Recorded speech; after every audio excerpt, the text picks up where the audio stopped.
नमस्कार। आज हम एक बहुत बड़ी कह सकते हैं एक कूटनीतिक बदलाव की पड़ताल कर रही हैं। सोचिए 8 साल, पूरे 8 साल के लंबे गैप के बाद ब्रिटेन के प्रधानमंत्री चीन की यात्रा पर हैं। और ये सिर्फ एक औपचारिक दौरा नहीं है, इसके पीछे बहुत कुछ चल रहा है। बिल्कुल।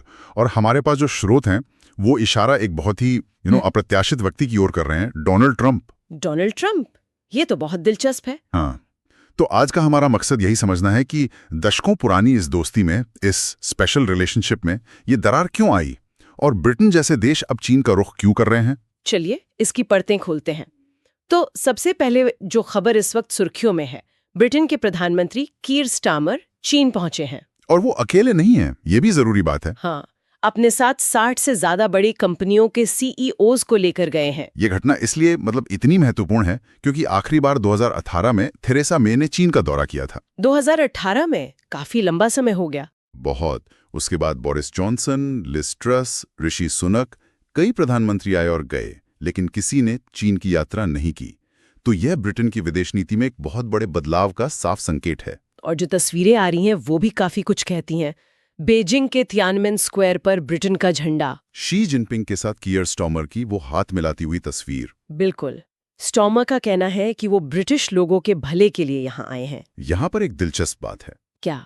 कि सिर्फ 2 महीने पहले दिसंबर 2025 में यही स्टारमर कह रहे थे कि चीन ब्रिटेन की राष्ट्रीय सुरक्षा के लिए एक खतरा है। क्या बात कर रहे हैं? सिर्फ 2 महीने पहले? हाँ, तो सवाल ये उठता है कि इन 2 महीनों में, मतलब सिर्फ 60 दिनों में ऐसा क्या बदल गया। और ये सिर्फ ब्रिटेन की कहानी नहीं है ना? ऐसा लग रहा है जैसे एक सिलसिला चल पड़ा है। सही कहा। कुछ ही दिन पहले कनाडा के प्रधानमंत्री मार्क कार्नी चीन होकर आए हैं। अच्छा, कनाडा भी? बिल्कुल। जर्मनी के नेता मर्ज वो अगले महीने यानी फरवरी में चीन जाने वाले हैं। और इसकी शुरुआत तो एक तरह से फ्रांस ने की थी। हाँ, उन्होंने तो कुछ समय पहले ही कहा था कि यूरोप में चीन का स्वागत है। तो G7 के ज्यादातर बड़े देश एक एक करके चीन का दरवाजा खटखटा रहे हैं। तो अब बचे कौन? हाँ। जापान और इटली। लगता तो यही है। यहाँ बात वाकई दिलचस्प हो जाती है। और यहीं पर ट्रंप की एंट्री होती है। हाँ, इस पूरे घटनाक्रम के पीछे एक मुख्य किरदार डोनाल्ड ट्रंप हैं। उन्होंने पिछले कुछ समय में G7, यूरोपीय संघ और नेटो देशों की बार बार बेइज्जती की है। और इसका एक मनोवैज्ञानिक असर हुआ है। इन देशों को ये महसूस होने लगा है कि अमेरिका पर उनकी जो निर्भरता है वो अब एक कमजोरी बन गई है। अपनी इज्जत और हितों को बचाने के लिए उन्हें एक शक्ति संतुलन की जरूरत महसूस हुई, और उस संतुलन के लिए उन्हें चीन एक विकल्प के तौर पर नजर आया। और सबसे ताजा और शायद सबसे अपमानजनक घटना वो 22 जनवरी को फॉक्स टीवी को दिया गया ट्रंप का इंटरव्यू था। अफगानिस्तान वाला। हाँ, उन्होंने ब्रिटिश सैनिकों के बारे में कहा वे फ्रंट लाइन से थोड़ा पीछे रहते थे। ये तो सीधे सीधे ब्रिटिश सेना को कायर कहने जैसा था। बिल्कुल। और इस बयान के बाद ब्रिटेन में भारी नाराजगी फैली। खुद कीर स्टारमर ने जवाब दिया। उन्होंने कहा कि हमारे 457 सैनिक तुम्हारी इज्जत बचाने के लिए शहीद हुए थे। सोशल मीडिया पर तो जैसे एक तूफान आ गया। शहीद सैनिकों की तस्वीरें शेयर की जाने लगी।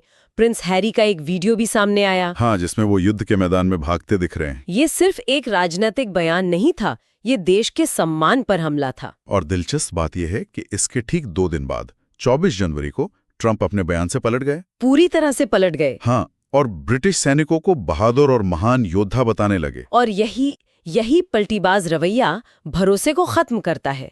पहले अपमान करना, फिर तारीफ करना।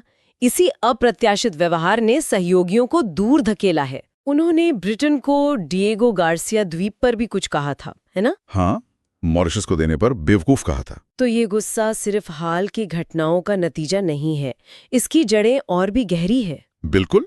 यूक्रेन युद्ध एक बहुत बड़ा मुद्दा रहा है। कैसे? कई यूरोपीय देशों को लगा कि उन्हें एक ऐसे संघर्ष में घसीटा गया जिसमें अमेरिका ने सिर्फ अपने फायदे देखे।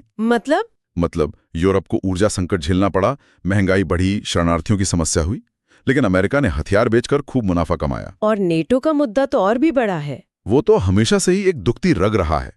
ट्रंप लगातार यूरोपीय सदस्यों पर पर्याप्त पैसा खर्च न करने का आरोप लगाते रहे हैं। और अमेरिकी सुरक्षा वापस लेने की धमकी भी देते रहे हैं। हाँ, और ये उस व्यवस्था के बिल्कुल खिलाफ है जिसे अमेरिका ने ही दशकों तक बढ़ावा दिया था। किस व्यवस्था की बात कर रहे हैं आप? वही कि आप अपनी सेना पे ज्यादा खर्च मत करो, हम हैं आपकी सुरक्षा के लिए, बस हमारे हथियार खरीदते रहो। उन्होंने यूरोप को जानबूझकर सैन्य रूप से खुद पर निर्भर बनाया। और अब उसी निर्भरता के लिए उन्हें सुना रहे। एग्जैक्टली। इसका एक ठोस व्यापारिक उदाहरण भी है ना, हवाई की कहानी। हाँ, वो इसमें बिल्कुल फिट बैठती है। 2010 के दशक में चीनी कंपनी हॉवे ब्रिटेन को सस्ती 5G तकनीक दे रही थी। बहुत एडवांस टेक्नोलॉजी थी वो। बिल्कुल।